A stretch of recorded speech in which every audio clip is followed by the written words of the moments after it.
Number 1, कमरे में zero power के बल्ब का एहतमाम ज़रूर करें।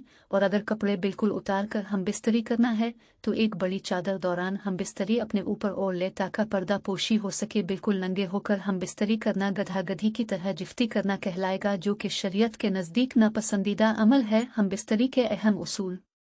नंबर 2, औरत के अंदर मर्द के मुकाबले 100 गना ज़्यादा शहवत है, मगर इस पर हक को मुसल्लत कर दिया गया है। तो अगर मर्द जल्दी फारिग हो जाए तो फौरन अपनी बीवी से जुदा ना हो, बल्कि कुछ देर फिर अलग हो। जिमा के वक्त किसी और का तसव्वुर करना भी जिना है और सख्त गुनाह है। नंबर 3, जिमा के लिए कोई वक्त मुकर्रर नहीं है, बस इतना ख्याल रहे कि नमाज फौत ना होने पाए, क्योंकि बीवी से भी नमाज रोज़े इतिकाफ हैज़ नफास और नमाज के ऐसे वक्त में सोहबत करना कि नमाज का वक्त निकल जाए हराम है।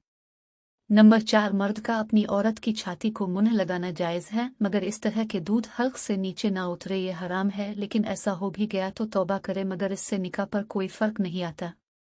नंबर 5, मर्द औरत को एक दूसरे का शर्मगाह देखना छूना जायज़ है, मगर हुक्म यह है कि मकाम मखसूस शर्मगाह की तरफ ना देखा जाए कि इससे निस्यान यानी हाफिज़ा कमज़ोर होने का मर्ज़ होता है और निगाह भी कमज़ोर हो जाती है।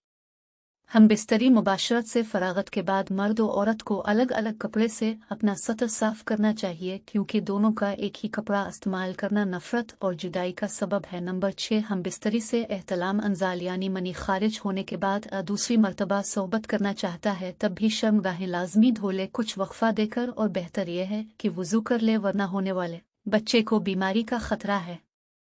नंबर 7, जिमा के बाद लड़के की पैदाइश का इरादा है तो औरत को फौरन दाएं पहलू करवट लेटने का हुक्म दे के अगर नुत्फा करार पा गया तो लड़का ही होगा। अगर लड़की की पैदाइश का इरादा है तो औरत को बाएं पहलू करवट का कहीं और औरत फौरन बाएं करवट ले ले और कुछ देर लेटी रहे तो लड़की पैदा होगी।